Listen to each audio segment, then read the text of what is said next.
Dear student, if you are new to this channel then subscribe press the bell icon. इस video में लेके आए हुए हैं कि सीटेट से जुड़े हुए महत्वपूर्ण प्रश्न जो आपका एग्जाम 20 अगस्त को होने जा रहा है और आप एग्जाम लिखेंगे ऑफलाइन पर, तो क्वेश्चन का मॉडल कैसा रहता है ये रहा आपका प्रश्न देख रहे हैं।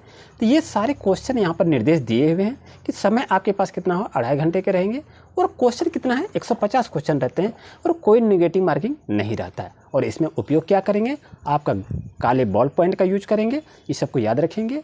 और यहाँ पर देखिए तो क्वेश्चन का मॉडल कितने प्रकार के रहते हैं, आपके पास 5 प्रकार के क्वेश्चन के मॉडल रहेंगे। तो याद रहे आपके पास 1 से 30 नंबर तक आपका क्या रहता है, बाल विकास शिक्षा शास्त्र, और 31 से 60 नंबर तक आपका गणित रहता है, और पर्यावरण आपका 61 से 90 तक रहता है, और भाषा 1 अंग्रेजी रहे चाहे हिंदी रखे हैं तो 91 से 120 नंबर तक रहता है। अब चलते हैं, ध्यान देते हैं कि परीक्षा हम कहाँ पर लिखेंगे, ओमार शीट पर रखते हैं। प्यारे दोस्तों याद रहे ओमार शीट पर किसी भी तरह की गलती नहीं कीजिएगा, अदरवाइज आपका क्वेश्चन नहीं चेक किया जाएगा। तो आइए क्वेश्चन की शुरुआत करते हैं क्वेश्चन नंबर 1 से। यहाँ देखते हैं आपका यहाँ पर सिग्नेचर होगा यहाँ पर, और यहाँ पर निरीक्षक का हस्ताक्षर होता है। और यहाँ पर क्वेश्चन को देखें, बहुत ही ज़बरदस्त क्वेश्चन देख रहे हैं, ये बाल विकास शिक्षा शास्त्र क्वेश्चन से। और इस क्वेश्चन को हम देखते हुए चलेंगे कि किस तरह से बिना आंसर को समझे ही हम टिक लगा देंगे। ये रहा फर्स्ट क्वेश्चन को आप देख रहे हैं। एक खेल क्रिया के दौरान चोट लगने पर रोहन रोने लगा और यह देखकर उनके पिता ने कहा कि लड़कियों की तरह व्यवहार ना करो, ये कहा रहा। तो अब ये लड़के रोते नहीं हैं, पिता का यह कथन कहा गया। तो इस कथन को देखेंगे कि लैंगिक रूढ़िवादिता को दर्शाता है, या लैंगिक रूढ़िवादिता को चुनौती देता है, या लैंगिक भेदभाव को कम करता है, या लैंगिक समानता को बढ़ावा देता है। ये आपके पास 4 ऑप्शन है प्यारे दोस्तों। तो आप सही ऑप्शन को कैसे चुनेंगे, तो ध्यान रहे आप देख रहे हैं यहाँ पर कह रहा है कि चोट लगने के दौरान कह रहा है कि अपने पिता ने कहा लड़कियों की तरह व्यवहार ना करें। ये देखिए ये क्या दर्शाता है, ये एक लैंगिक रूढ़िवादिता को दर्शाता है। तो ऑप्शन नंबर 1 आपके लिए दोस्तों सही रहेगा। और ये लैंगिक भेदभाव यहाँ कम करना ये तो नहीं कर रहा है, लैंगिक समानता को बढ़ावा देना ये भी नहीं होगा आपका, ये नेगेटिव है। और लैंगिक रूढ़िवादिता को चुनौती देता है ये भी नहीं होगा। तो ऑप्शन नंबर 1 आपके लिए सही रहेगा। अब चलते हैं क्वेश्चन नंबर 2 की बात करते हैं। एक प्रगतिशील कक्षा में अध्यापक को क्या करना चाहिए ये आपको बताया जा रहा है। तो एक प्रगतिशील कक्षा जो होता है तो उसमें से हम क्या करते हैं कि अध्यापक को अटल पाठ्यक्रम, अटल जहाँ भी रहे वो आपका नेगेटिव होता है, उसको आप काट दीजिएगा। याद रहे विद्यार्थियों को प्रतिस्पर्धा पर बल देना चाहिए, ये हम बल विद्यार्थी के ऊपर नहीं देंगे, ये आपका नेगेटिव वर्ड है। और ज्ञान की संरचना के लिए मौके प्रदान यदि करते हैं, ये आपका ऑप्शन सही रहता है। इस तरह से आप देखकर आंसर को निकाल सकते हैं। बाकी आपका 4th नंबर भी ऑप्शन आपका गलत है। तो आपका ऑप्शन नंबर क्या है, 3 नंबर आपका सही रहेगा। 3 नंबर क्वेश्चन की अगर बात करते हैं, एक गतिविधि के दौरान छात्रों को संघर्ष देख एक अध्यापिका बच्चों को संकेत और इशारे जैसा कहता है, क्या, क्यों और कैसे तो प्रदान करने की फैसला लेती है। तो ये ले वाइगोत्स्की के सिद्धांत के अनुसार अध्यापिका की यह योजना कैसा है ये आपको बताने के लिए कहा रहा है। तो इसको बताएंगे कैसे ये आपको बताना है। तो ध्यान रहे ये ले वाइगोत्स्की से संबंधित ये क्वेश्चन आपका है। तो यहाँ का तो बच्चों को अधिगम के लिए अनुप्रेरित या निष्प्रेरित, जहाँ अनुप्रेरित कहे और या निष्प्रेरित कहे ये क्वेश्चन आपका आंसर गलत होता है। और अधिगम के लिए पार, जहाँ भी आपका पार रहे तो ये ऑप्शन आपके लिए सही रहता है। और बाकी को ये प्रत्याहार नहीं करेंगे, इसको अर्थहीन नहीं करेंगे, तो ऑप्शन आपके लिए 2 सही रहेगा। इस तरह से आप सीडीपी क्वेश्चन को बना सकते हैं। सीडीपी में 15 क्वेश्चन रहते हैं, ये काफ़ी महत्वपूर्ण है। आइए चलते हैं क्वेश्चन नंबर 4 की बात करते हैं। यहाँ ध्यान से देखिए कि बच्चों के सामाजिकरण के संदर्भ में निम्न में से कौन सा कथन सही है ये आपको कह रहा है। तो आप जान रहे हैं कि हम सामाजिकरण से, सोशलाइजेशन से जुड़े हुए हैं। तो सोशलाइजेशन से क्या क्या एक्टिविटी किया जाता है। तो आपके पास 4 ऑप्शन है। विद्यालय सामाजिकरण का एक द्वितीयक कारक है और परिवार सामाजिकरण का एक प्राथमिक कारक है। दूसरा ऑप्शन है विद्यालय सामाजिकरण का एक प्राथमिक कारक है और समकक्षी सामाजिकरण के द्वितीयक कारक है। तो इस तरह से ऑप्शन को आपके पास दिखाई दे रहा है। तो बता सकते हैं कि सही आंसर आपके लिए क्या होगा। उम्मीद है आप आंसर भी चुन लिए होंगे, जल्दी से बताइए। प्यारे दोस्तों इसके लिए सही आंसर होगा ऑप्शन नंबर 1 आपके लिए सही रहेगा, क्योंकि विद्यालय सामाजिकरण का एक द्वितीयक कारक होता है और परिवार सामाजिकरण का एक प्राथमिक कारक भी होता है। इसे याद रखेंगे। अब क्वेश्चन नंबर 5 की बात करते हैं कि बहुबुद्धि का सिद्धांत जोर देता है, किस पर जोर देता है आप जान रहे हैं। आपका आंसर क्या होगा, ये बुद्धिमत्ता की विभिन्नता को दर्शाता है, यानी बुद्धिमत्ता की विभिन्न दशाओं को यह दर्शाता है, यानी बहुविधि सिद्धांत का यही उद्देश्य होता है। बाकी बुद्धिलब्धि केवल जहाँ रहे ये नेगेटिव वर्ड होता है, ये आप आंसर को काट दीजिए। एक आयाम में बुद्धिमत्ता अन्य सभी आयाम में बुद्धिमत्ता निर्धारित करता है, ये भी ऑप्शन आपके लिए गलत रहेगा, क्योंकि यहाँ आयाम से संबंधित है, ये गलत आंसर होता है। और बुद्धिमत्ता में कोई व्यक्तिगत विभिन्नता नहीं पाई जाती, तो ये भी ऑप्शन आपका गलत है, तो ऑप्शन नंबर 3 आपके लिए सही रहेगा। अब चलते हैं क्वेश्चन नंबर 6 पर। कहता है लॉरेंस कहलवर्ग के सिद्धांत के अनुसार किसी कार्य को इसलिए करना क्योंकि दूसरे इसे स्वीकृति देते हैं, नैतिक विकास के चरणों को ये दर्शाता है। ये किस कार्य को दर्शाता है ये आपको कह रहा है, तो जल्दी से आप अपना आंसर को भी देखें कि सही आंसर क्या होगा, क्योंकि आप भी ऑफलाइन एग्जाम लिखने के लिए जा रहे हैं, तो सही आंसर को चुनना है। तो याद रहे, जहाँ भी आपका लॉरेंस कहलवर्ग के सिद्धांत के अनुसार की बात कहे तो प्रथापूर्व नहीं होगा, उत्तर प्रथागत नहीं होगा और अमूर्त नहीं होगा, तो ये प्रथागत आपका आंसर सही रहेगा। ऑप्शन नंबर 2 आपके लिए सही रहेगा। आइए चलते हैं क्वेश्चन नंबर नेक्स्ट पर। नेक्स्ट क्वेश्चन की अगर बात करते हैं तो ले वाइगोत्स्की से देखिए अधिकतर क्वेश्चन को बार बार पूछे जा रहे हैं, तो इसका सही आंसर को आपको बताना है प्यारे दोस्तों, सही आंसर क्या होगा। ले वाइगोत्स्की का सामाजिक संस्कृति परिप्रेक्ष्य अधिगम प्रक्रिया में के महत्व पर जोर देता है, ये किस पर जोर देता है ये आपको कह रहा है, तो आप बता सकते हैं। आंसर को जल्दी से चुनें और जल्दी से बताएं। प्यारे दोस्तों याद रहे, ले वाइगोत्स्की जो होते हैं वो सांस्कृतिक उपकरण पर जोर देते हैं, यानी अधिगम प्रक्रिया में सांस्कृतिक उपकरणों के महत्व पर वो जोर देते हैं, तो ऑप्शन नंबर 1 आपके लिए सही रहेगा, बाकी ऑप्शन आपके लिए गलत रहेगा। उम्मीद है आपको अच्छी तरह समझ में आ रहा होगा। अगर चैनल पर नए हैं तो सब्सक्राइब कर सकते हैं। अगर किसी भी विषय में आपको काफ़ी समस्या आ रही हो तो कमेंट जरूर करें। क्वेश्चन नंबर 8 की बात करें तो जीन पियाजे अपने संज्ञानात्मक विकास के सिद्धांत में संज्ञानात्मक संरचना को के रूप में वर्णित करता है। तो अब ये कहता है, जीन पियाजे से क्वेश्चन आपको पूछ दिया, ये संज्ञानात्मक संरचनाओं के बारे में पूछ रहा है, तो ये देखिए आपके पास 4 ऑप्शन है, तो जल्दी से बता सकते हैं कि सही आंसर क्या होगा। आप भी अपना प्रैक्टिस करें, हम तो आपको बता ही रहे हैं, आप जल्दी से बताएं कि सही आंसर आपके लिए क्या होगा। तो उम्मीद है आप आंसर को समझ गए होंगे। जहाँ भी जीन पियाजे की बात कहे तो वहाँ आपका स्कीमा यदि रहे और मनोबंध रहे तो ऑप्शन आपका 4th नंबर सही रहेगा, बाकी ऑप्शन आपके लिए गलत रहेगा। इस चीज़ को आप याद रखेंगे। अब चलते हैं क्वेश्चन नंबर 9 पर। 9 में कह रहा है कि जीन पियाजे के संज्ञानात्मक विकास के सिद्धांत में पूर्व संक्रियात्मक अवस्था में विकास का मुख्य गुण क्या होता है ये आपको बताना है। प्यारे दोस्तों आप जान रहे हैं, जहाँ भी जीन पियाजे संज्ञानात्मक विकास की बात करे तो वो सोच में केंद्रीकरण करता है। तो ये ऑप्शन आपका, जहाँ भी केंद्रीकरण की बात रहे और वो जीन पियाजे से संबंधित रहे तो ऑप्शन नंबर आपका सही रहता है। तो इसलिए जीन पियाजे के संज्ञानात्मक विकास में सोच में केंद्रीकरण की होने की आवश्यकता होती है, तो ऑप्शन नंबर 2 आपके लिए सही रहेगा, बाकी ऑप्शन आपके गलत हैं। आइए क्वेश्चन नंबर 10 की बात करें तो विकास के संदर्भ में निम्न में कौन सा कथन सही है ये आपको कह रहा है, तो आप बता सकते हैं डेवलप जो होता है वो कहाँ से होता है। तो देखिए इस पहले निगेटिव वर्ड को हम छाड़ते हैं कि निगेटिव वर्ड कौन सा आंसर नहीं होगा। देखिए विकास की दर सभी संस्कृतियों में सभी के लिए समान होता है, ये होना उचित नहीं है, सभी के लिए समान नहीं हो सकता है। विकास केवल, जहाँ भी केवल दे तो वो आपका आंसर बिल्कुल नहीं होगा। दोस्तों आप याद रखेंगे, इसमें टेक वर्ड भी जोड़ के बताएंगे कि अगर आप आंसर को नहीं जान रहे हैं ना तो टेक वर्ड को देखेंगे और अब आंसर भी टिक लगा लेंगे कि सही आंसर क्या होगा। देखिए 2 नंबर आपका ऑप्शन गलत हो गया। विकास केवल, देखिए केवल जो दिया है ये ऑप्शन आपके लिए गलत हो जाएगा। याद रहे कि विकास का केवल यदि दिया केवल तो केवल वर्ड निगेटिव होता है, ये गलत होगा। बाकी देखिए ये आपका आंसर गलत है, ये भी गलत, ये भी गलत, बच गया क्या 4th नंबर ऑप्शन, तो यही आपके लिए सही रहेगा। यानी विकास के संदर्भ में बहुमुखी विकास का होना अति आवश्यक है, तो ऑप्शन नंबर 4th आपके लिए सही रहेगा। चलते हैं क्वेश्चन नंबर 11 में कि जन्म से किशोरावस्था तक बच्चों में विकास का क्रम जो होता है वो कौन सा क्रम होता है ये आपको बताना है। तो ये जन सबसे पहले क्या करता है, बच्चे सांवेदिक अपने ज्ञानेंद्रिय से वो बोलते हैं और उसी से बात करते हैं। तो जब शुरू से जब वो अपने ज्ञानेंद्रिय से बात करते हैं, बाकी तो ये आपके ऑप्शन गलत हो गया। तो क्या होता है, संवेदनाएं, उसका मूर्त होता है, उसके बाद अमूर्त होता है। ऑप्शन नंबर 1 आपके लिए सही रहेगा, क्योंकि बच्चा जब जन्म लेता है वो अपने आप से अपने ज्ञानेंद्रिय से ही कुछ वो बातचीत करते हैं। तो इस तरह से बच्चों, प्यारे दोस्तों याद रहे आप आंसर को टिक लगाएंगे। अब देखते हैं क्वेश्चन नंबर 12 की बात करें। एक प्रगतिशील कक्षा में व्यक्तिगत विभिन्नताओं को किस प्रकार देखा जाना चाहिए। क्या अधिगम की प्रक्रिया में बाधा, जहां भी बाधा रहे तो वो आपका ऑप्शन गलत होता है, याद रखेंगे। अध्यापक के पक्ष पर असफलता, जहां भी निगेटिव वर्ड रहे उसको बिल्कुल काट दीजिएगा, वो ऑप्शन आपके लिए गलत रहता है। अब आता है योग्यता आधारित समूह बनाने की मापदंड, जहां भी मापदंड दे ये ऑप्शन आपका गलत है। तो बाकी देखिए आपका 1 नंबर गलत, 2 नंबर भी गलत, 3 नंबर भी गलत, तो ऑप्शन नंबर 4 ही न बच गया, यही तो आपका आंसर सही होगा। याद रहे जो भी ऑप्शन सबसे अधिक लंबा रहे वो भी आंसर सही रहता है, इस चीज को याद रखेंगे। अब चलते हैं देखते हैं क्वेश्चन नंबर 13 में 13 नंबर क्वेश्चन की क्या बात कर रहा है इसको जरा देखें। 13 नंबर क्वेश्चन की अगर बात करें दोस्तों तो आप देख रहे हैं एक समावेशी कक्षा में पर जोड़ होना अति आवश्यक है। किस पर? प्रदर्शन अभिमुख क्यों, लक्ष्यों क्यों, अभिवेदी समरूपी निर्देशों को, या सामाजिक पहचान के आधार पर छात्रों का अलगाव के लिए। अलगाव जहाँ भी रहा ये आपका ऑप्शन गलत रहता है, इस तरह आप नहीं करेंगे। तो ऑप्शन आपके लिए कौन सा सही रहेगा ये तो नहीं समझ पा रहे हैं, तो आप जल्दी से बताइए जल्दी से आंसर क्या होगा। जहाँ भी समावेशी कक्षा की बात रहे तो हर बच्चे के सामर्थ्य को अधिकतम करने के लिए अवसर प्रदान करें।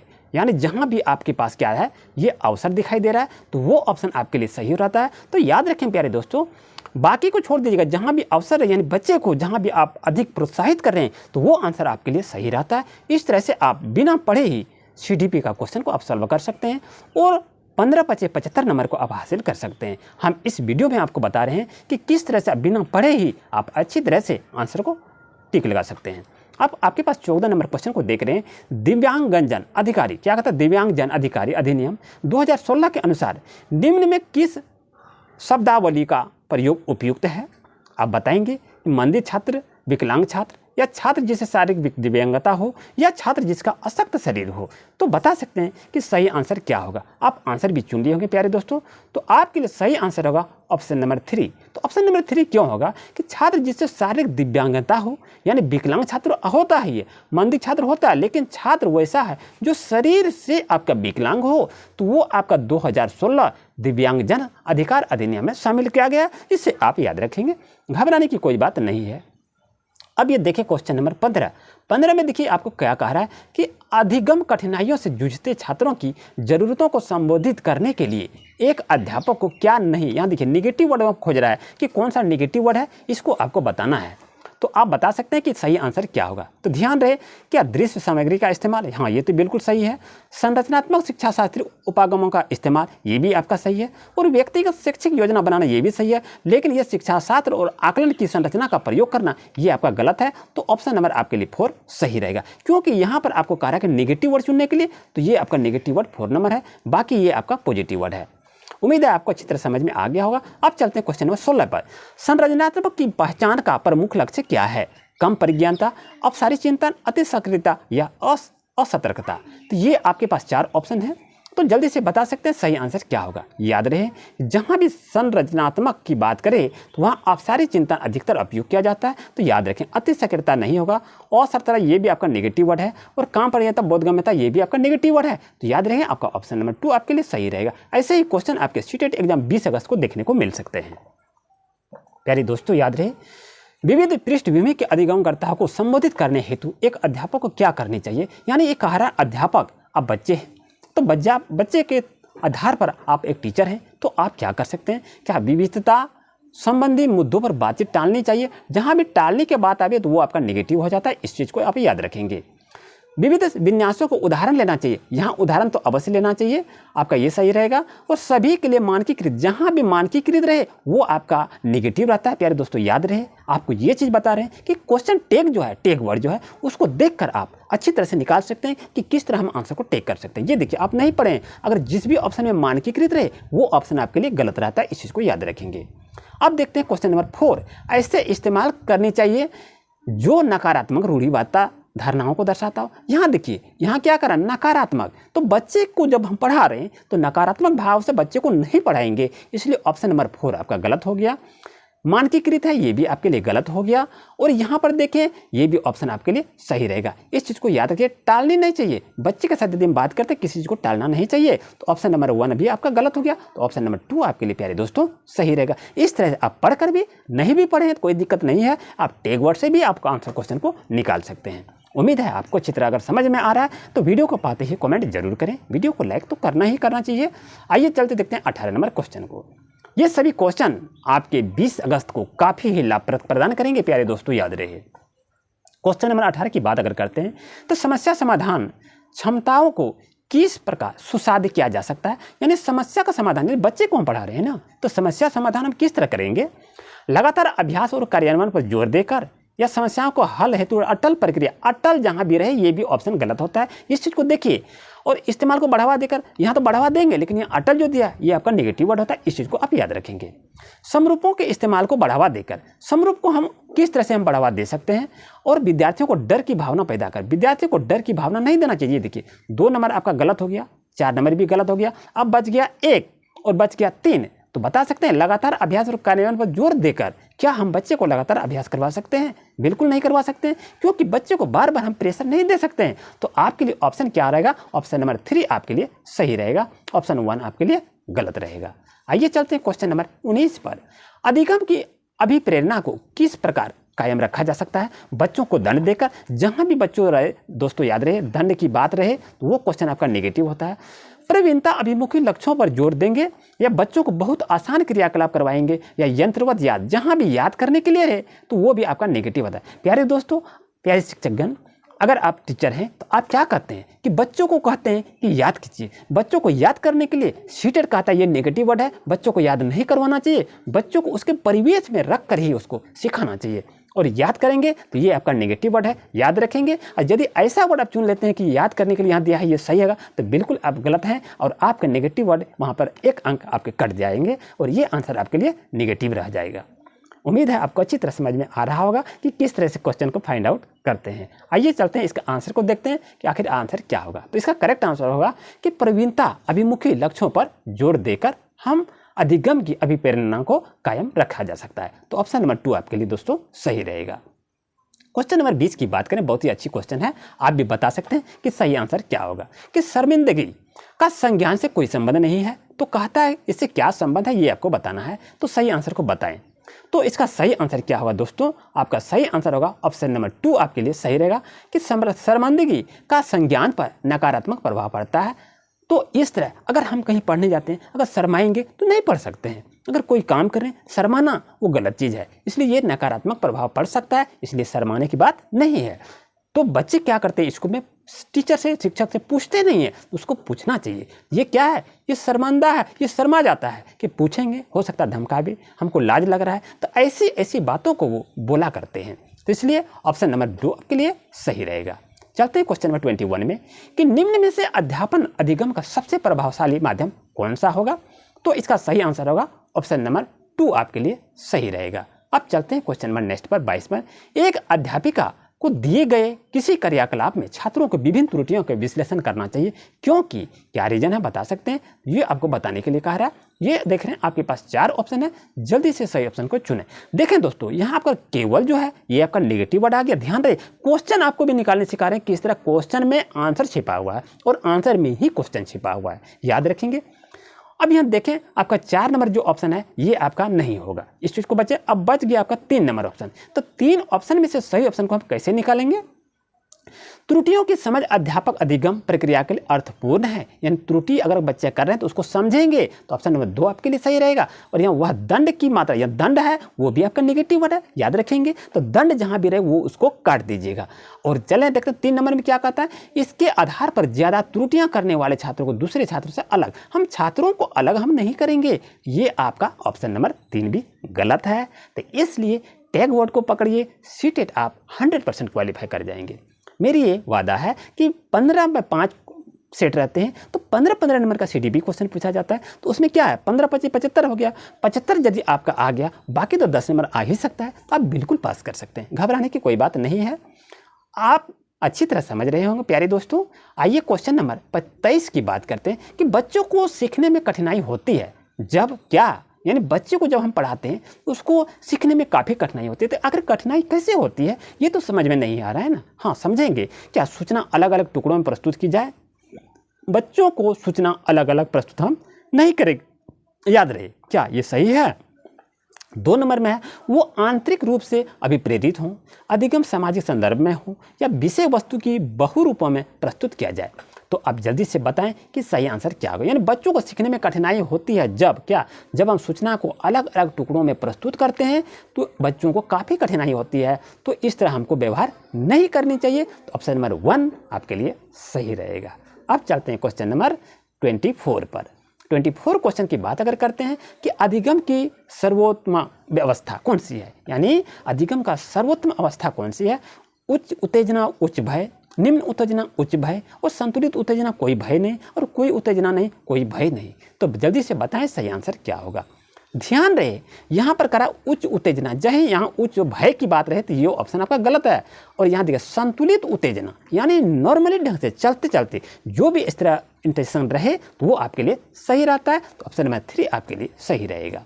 25 नंबर की बात करते हैं कि अधिगम का संरचनात्मक विचार यह सुझाव देता है कि ज्ञान की संरचना में। तो बता सकते हैं कि सही आंसर क्या होगा। तो बच्चे को हमको सक्रिय भूमिका निभाना चाहिए। तो ऑप्शन नंबर 3 आपके लिए सही रहेगा। देखिए यहाँ का तो बच्चों की कोई भूमिका नहीं होती, नहीं जो दिया ये भी निगेटिव वर्ड है। देखिए यहाँ से आंसर को कैसे निकाल लेंगे, आप बहुत अच्छे आंसर भी निकाल लेंगे कि बच्चे पूर्ण रूप से वयस्कों पर निर्भर रहते हैं। ये बिल्कुल गलत बात है, वो भी निर्भर नहीं रहते हैं, वो अपने आप में इंडिपेंडेंट रहते हैं, वो स्वतंत्र रहते हैं। तो बच्चे पूर्ण रूप से पाठ्य पुस्तक पर आधारित है, निर्भर रहते हैं, ये भी बिल्कुल गलत है। तो ऑप्शन नंबर 3 आपके लिए सही रहेगा। 26 नंबर क्वेश्चन की अगर बात करें, अधिगम के लिए निम्न में से कौन सा धारणा उपयुक्त है। ये आपको कह रहा है क्या योग्यता सुधार्य होना चाहिए, योग्य अटल रहना चाहिए। अटल तो ये आपका निगेटिव वर्ड है, अभी बताएं कि यहाँ भी अटल रहे वो आपका गलत है। प्रयासों में कोई फर्क नहीं पड़ता है, यहाँ देखिए निगेटिव वर्ड आ गया, ये भी नहीं होगा।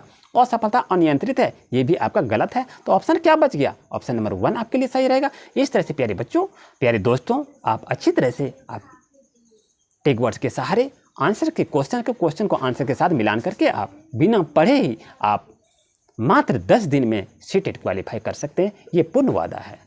आइए 27 नंबर क्वेश्चन की बात करते हैं। निम्न में से कौन सी परिपाटी विद्यार्थियों में संकल्पनात्मक समझ में बढ़ोतरी करने में सहायक है। तो प्रतिस्पर्धा आधारित स्पर्धा होना चाहिए, पाठ्य पुस्तक केंद्रित शिक्षा सत्र होना, ये बिल्कुल गलत, जहाँ भी पाठ्य पुस्तक रहे वो गलत है। और बारंबार परीक्षाएं, ये भी गलत आपका है। अन्वेषण और संवाद, अब बच गया क्वेश्चन 1 नंबर और क्वेश्चन ऑप्शन 1 और ऑप्शन 4। तो इसमें से आपको सही ऑप्शन चुनना है कि सही आंसर क्या है, यानी अन्वेषण और संवाद। हम बच्चे के साथ अन्वेषण करेंगे, खोज करेंगे, कुछ नोट्स देंगे, कुछ लिखने के लिए देंगे, वो अपने आप से सीखेंगे और वो अच्छी तरह वो समझ जाएंगे। और ऑप्शन नंबर 1 आपके लिए गलत रहेगा, 2 भी गलत हो गया, 3 भी गलत, ऑप्शन नंबर 4 आपके लिए सही रहेगा। प्यारे दोस्तों, अब क्वेश्चन आपके पास इंतजार कर रहा है 28। एक कार्य के दौरान साइना स्वयं से बात कर रही है और वह कार्य में किस प्रकार प्रगति पर सहायता। देखिए अगर इसको आप नहीं पढ़ पा रहे हैं, समझने में कोई समस्या आ रहा हो, तो थोड़ा सा आप इसकी थ्योरी को यदि पढ़ लेंगे तो आप आंसर को भी निकाल सकते हैं। तो ये क्या कहते हैं, इसमें से आपको बताया जा रहा है किसका, ये ले वाइगोस्की जो हैं वो किस पर काम करते हैं, वो स्वनियमन पर काम करते हैं। तो ऑप्शन नंबर 2 आपके लिए सही रहेगा। और क्वेश्चन नंबर 29 की देखें कि मूल्यांकन पद्धतियों का लक्ष्य होना चाहिए, क्या लक्ष्य होना चाहिए ये आपको कह रहा है। तो इसके लिए 4 ऑप्शन आपके पास अवेलेबल हो चुका है। तो जल्दी से बताएं कि सही आंसर क्या होगा। आप भी अपना प्रैक्टिस करें, हम आपके साथ हैं। तो सही आंसर होगा ऑप्शन नंबर 3 आपके लिए सही रहेगा। लेकिन 3 नंबर सही कैसे रहेगा ये हमको देखना है कि विद्यार्थियों को नामांकित करना कोई बड़ी बात नहीं है, ये नहीं होगा। योग्यता आधारित समूह में विद्यार्थियों को विभाजित करना चाहिए, ये भी विभाजित बच्चे के साथ नहीं करेंगे, क्योंकि हम समावेशी शिक्षा के साथ बच्चे को पढ़ा रहे हैं, तो इसलिए आपको ये चीज़ नहीं करनी चाहिए। और पुरस्कार वितरण बच्चे के साथ बिल्कुल नहीं करनी चाहिए, इससे बच्चे क्या होता है, डैमेज कर जाते हैं, ये पढ़ने के उत्सुक नहीं होते हैं। इसलिए विद्यार्थी की जरूरत एवं आवश्यकता की पहचान करनी चाहिए कि उसकी क्या आवश्यकता है, क्या उसकी ज़रूरत है, इस चीज़ को आप याद रखना चाहिए। अब क्वेश्चन नंबर 30 की बात करें तो बच्चों के विकास में व्यक्तिगत विभिन्नताओं को किस पर प्रतिरोपित किया जा सकता है। केवल आनुवंशिकता पर, केवल पर्यावरण पर, ना आनुवंशिकता ना पर्यावरण पर, आनुवंशिकता एवं पर्यावरण की पारस्परिकता पर, ये भी है। तो अब बता सकते हैं कि सही आंसर आपके लिए क्या होगा। देखिए अभी आपको बताए कि जहाँ भी केवल रहे वो आपका नेगेटिव वर्ड, ये भी केवल हो गया, ये आंसर नहीं होगा। ना आनुवंशिकता ना पर्यावरण, ये भी आपका गलत। ऑप्शन नंबर 4 तो आपका गलत है। हम नहीं जान रहे कि इसका आंसर क्या होगा, लेकिन आप इस आधार से आप आंसर को भी इसको देकर आप फाइंड आउट कर सकते हैं। उम्मीद है आपको अच्छी तरह समझ में आ गया हो, कहीं भी कोई दिक्कत नहीं होनी चाहिए। ये देखिए 30 नंबर क्वेश्चन को आप देख लिए। अब आ गया मैथमेटिक्स क्वेश्चन। मैथमेटिक्स क्वेश्चन में आपको प्रैक्टिकल करना होगा, आखिर इसका कैसे होगा। तो 1 सेंटीमीटर वाला 48 छोटे छोटे वर्ग हैं, तो व्यवस्थित किया जा सकता है। तो इसका परिणाम 48 सेंटीमीटर स्क्वायर है। तो इसका सही आंसर को आपको बताना है कि सही आंसर क्या होगा। प्यारे दोस्तों, इसका सही आंसर होगा ऑप्शन नंबर 4 आपके लिए सही रहेगा। अब क्वेश्चन नंबर 32 की बात करें। विद्यालय की सभा में एक कक्षा के विद्यार्थियों की एक पंक्ति में खड़े हैं और दोनों सिरों से रूही का 19वां स्थान है। उस कक्षा में कुल कितने छात्र उपस्थित हैं, ये आपको पूछा गया है। तो सही आंसर होगा ऑप्शन नंबर 3 आपके लिए सही रहेगा। 36 इज राइट आंसर। अब चलते हैं क्वेश्चन नंबर 33 पर। अस्मिता विद्यालय की गोष्ठी में 8:30 AM से 15 मिनट पहले पहुंच जाते हैं और वह अपने सहकर्मी से आधा घंटा पहले पहुंची। तो जो गोष्ठी शुरू हुई वो 40 मिनट के देरी से पहुंचती है। तो गोष्ठी की निर्धारित समय क्या था ये आपको बताना है। तो इसका करेक्ट आंसर होगा ऑप्शन नंबर 2 आपके लिए सही रहेगा। अब चलते हैं क्वेश्चन नंबर नेक्स्ट पर, यानी 34 नंबर। एक संख्या 100 के आधे से अधिक है और यह 6 दहाई और 8 दहाई से कम है, ये आपको बताया। इसको बनाकर आपको देखेंगे। अगर आपको इसका बनाया हुआ प्रैक्टिकल चाहिए तो प्लेलिस्ट में वीडियो पड़ी हुआ, वहाँ से वीडियो को जाके देख सकते हैं। ये सभी क्या है, मैथ के क्वेश्चन है, इसको बनाना पड़ेगा। इसका वीडियो बना चुके हैं मैथमेटिक स्पेशल के लिए। अब इसको देखेंगे नेक्स्ट क्वेश्चन। ये देखिए बच्चों, प्यारे दोस्तों, याद रखिए कि प्राथमिक स्तर पर त्रिभुजों की अवधारणा का परिचय देने के संबंध में शुद्ध कथन को चुनना है। देखिए, सबसे पहले त्रिभुज की परिभाषा दे जानी चाहिए। संभ्रांति से बचाने के लिए बच्चों को केवल जो दिया ये भी नेगेटिव होता है। देखिए, केवल शब्द यदि पढ़ते हैं पांचों सब्जेक्ट में जो भी है उसमें आप इसको निकाल सकते हैं। तो सही आंसर होगा ऑप्शन नंबर 4 आपके लिए सही रहेगा। आप देख रहे हैं इसी तरह से नए नए क्वेश्चन को पूछे जा रहे हैं, तो इसका प्रैक्टिस आप लोग जरूर करें। अगर आपको किसी तरह के सॉल्यूशन की आवश्यकता है तो ज़रूर बताएं। आप देख रहे हैं ये पर्यावरण अध्ययन क्वेश्चन पर हम आ चुके हैं और इसको आप देखेंगे कि इसका सही आंसर को कैसे हम फाइंड आउट करेंगे। तो ये कहता है कि निम्नलिखित में कौन सा एक भारत का संघ शासित प्रदेश नहीं है, ये आपसे क्वेश्चन को पूछा जा रहा है। तो सही आंसर क्या होगा आप बता सकते हैं। तो आप आंसर भी चुन लिए होंगे। करेक्ट आंसर होगा option number 3 is right answer. अब चलते हैं क्वेश्चन नंबर 62 में कि निम्न में कौन से कच्चे तेल पेट्रोलियम के उत्पादक हैं, ये आपसे पूछा गया है। तो सही आंसर को बताएं। सही आंसर होगा option number 3 is right answer. Question number 63 की बात करें, हमारे देश का संविधान निम्नलिखित में से किसके नेतृत्व में बनाया गया है। तो आप जान रहे हैं, तो ये बनाया गया है भीमराव अंबेडकर। तो ऑप्शन नंबर 3 आपके लिए सही रहेगा। प्यारे दोस्तों, उम्मीद है आपको अच्छी तरह समझ में आ रहा होगा। ये वीडियो आपको 20 अगस्त में 50 नंबर कम से कम आपको प्रदान करेगा, ये पूर्णतः याद रख लीजिए।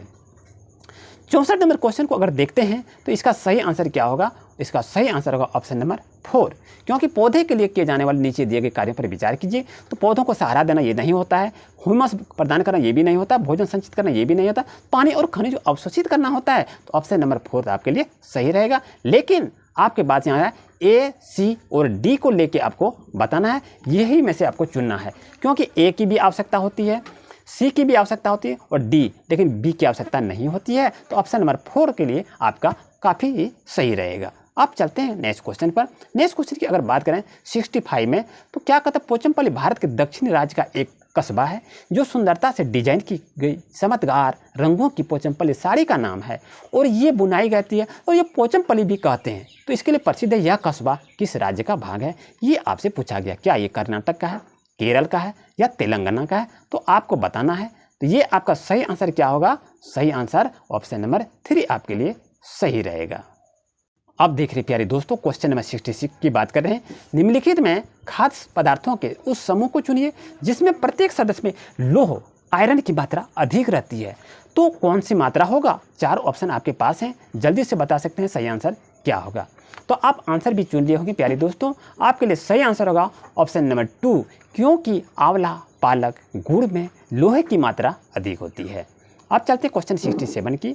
निम्नलिखित में से पक्षियों का वह समूह को चुनिए जिसका प्रत्येक सदस्य हमारी तुलना में 4 गुना अधिक दूरी की वस्तुओं को स्पष्ट देख सकता है।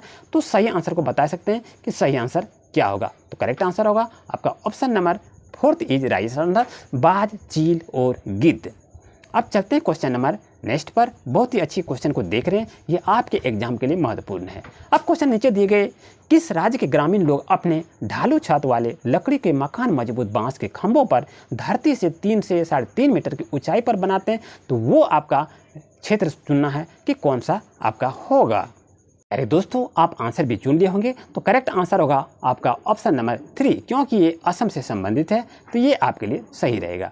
अब क्वेश्चन नंबर 69 की बात अगर करते हैं, तो भारत के मानचित्र में दिल्ली की स्थिति के सापेक्ष गांधीनगर और पटना की दिशाएं क्रमशः हैं। तो बता सकते हैं कि सही आंसर क्या होगा। तो करेक्ट आंसर होगा आपका ऑप्शन नंबर 2 आपके लिए सही रहेगा, क्योंकि यहाँ भी आपके पास ऑप्शन है। इस तरह से देखिए प्यारे दोस्तों, आपके लिए सभी क्वेश्चन महत्वपूर्ण हैं और ये आपको बता दिए कि किस तरह टेक वर्ड से क्वेश्चन आंसर को हम अच्छी तरह से हम निकाल सकते हैं आंसर को।